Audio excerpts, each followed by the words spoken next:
video I just filmed, there was a lot of extra dye, a lot of rinsing, and a fair amount of some extra color. So let's go get a yarn mop. This rinse is the result of a combination of, 9 different acid dye colors. And now I'm just putting in some KnitPicks Swish DK. This started off with 2 tablespoons of white vinegar. And I mean, you can see that my hands are in here. We're gonna need to add some more acid to it. But first, I wanna get this dry yarn a little more saturated so that way it can absorb this color.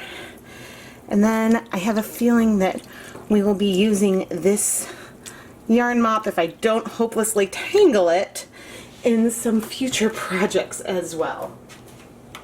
Oh yeah, I am Rebecca from ChemKnits, and I don't like to leave any dye behind. I like to use up the dye that is in my life, even these last leftover bits.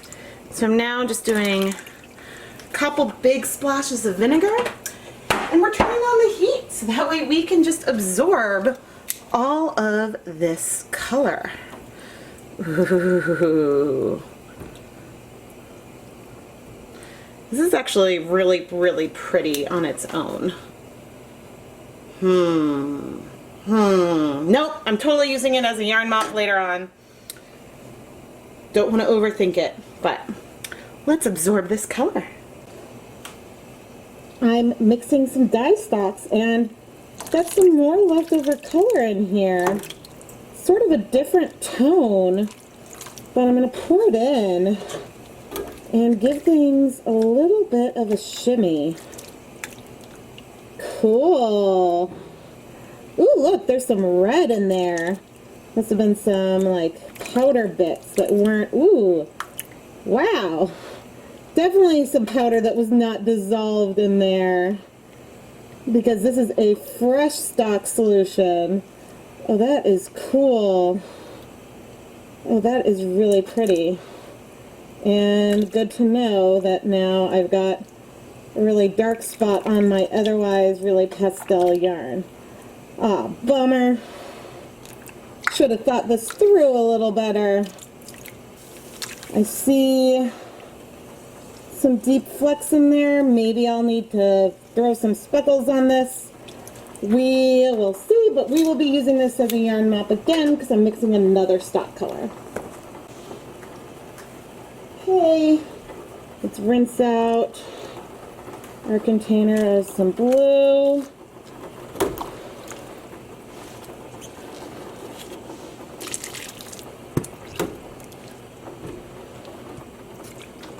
There we go.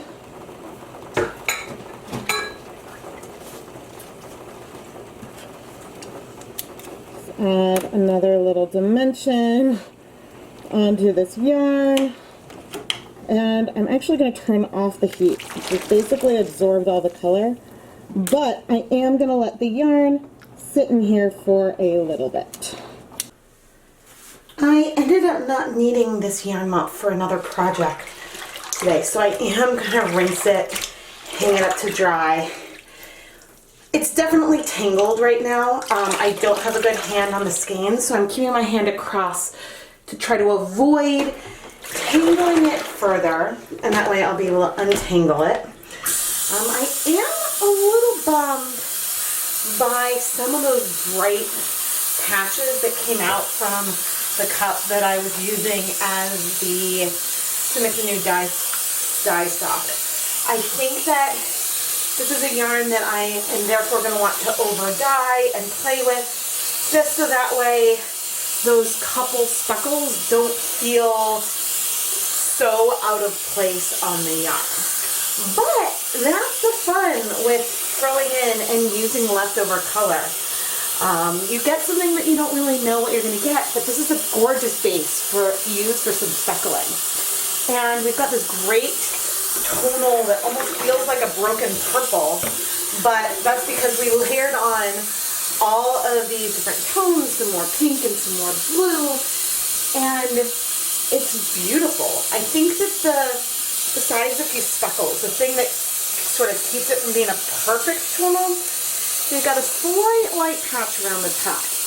But again, I'm planning to over dye this, so that's not a problem. I will come back and demonstrate how I'm going to untangle this yarn, and we'll take a look at it dry. Here I have our tangled yarn, and so now I'm going to try to demonstrate how I go about fixing this mess. Again, one of the important things is when I'm washing it further, I try to hold on to the whole thing so that way I don't risk tangling it further. Now for the untangling, I start by going for the ties. And I like to pick the one that does not include the yarn ends because I think that's a little easier to start working from. And I'll actually pick up the skein and sort of shake it and see if I can see where the yarn is supposed to fall. Where is the whole tie?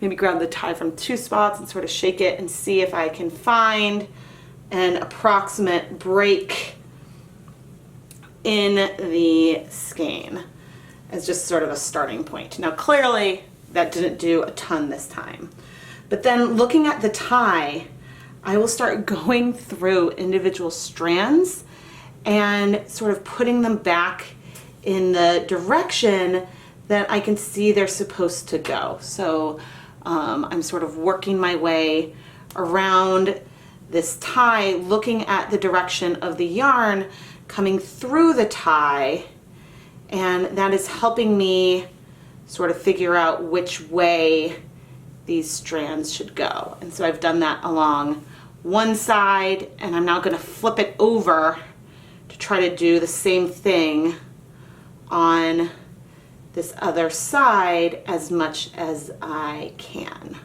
All right, so this tie is now looking really good.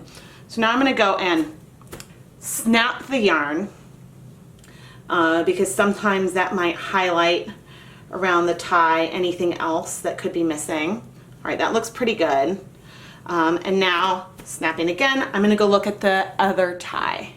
And this one can be a little more confusing to look at because usually if the yarn is involved in the knot, you can, that might make some directions look strange, but actually we're looking pretty good. And I would say we are now successfully untangled. Now that we're untangled, we can take a closer look at our yarn mop. This is a beautiful pastel base. We have tones that almost feel gray, and then sometimes the purple gets a little pinker, sometimes a little bluer, and it's just really, really pretty. Again, the one thing that bums me a little bit is that we have some of these sharp pink specks from where likely some piece of dye that was in that dye stock hadn't really dissolved completely, so it deposited a little more sharp color than we got from the rest of our yarn mop. From the grand scheme of the yarn, that does not really stand out in any kind of bad or negative way. However, when knit up, there could just be these occasional pink flecks that maybe feel a little bit out of place. If I were to go and list this yarn in the shop today, I would make sure to include a picture of those pink speckles and to mention them in the item description so that way the buyer could be very much aware that they were present. Because when you look at the yarn zoomed out like this, you don't really see it. However, I think that this yarn mop is going to be a great candidate for some over dyeing, and especially an over dye where, you know, we can talk about if you have a yarn that you dyed previously, you don't love the color, and you want to add something else to it. So I think that you can expect to see this in a future video. But let me know in the comments, would you knit with this straight or would you want to over dye it? I am Rebecca from ChemKnits, and my Etsy shop is filled with dozens and dozens of skeins of yarn featured in past and upcoming ChemKnits tutorials YouTube videos. Buying the yarn that I dye in these videos is one of the best ways that you can help financially contribute to everything that goes into these ChemKnits videos. make sure that you're subscribed and you've turned on the bell icon to turn on notifications. And again, thank you so much for watching. I cannot wait to see what kind of colors we will create in the next video.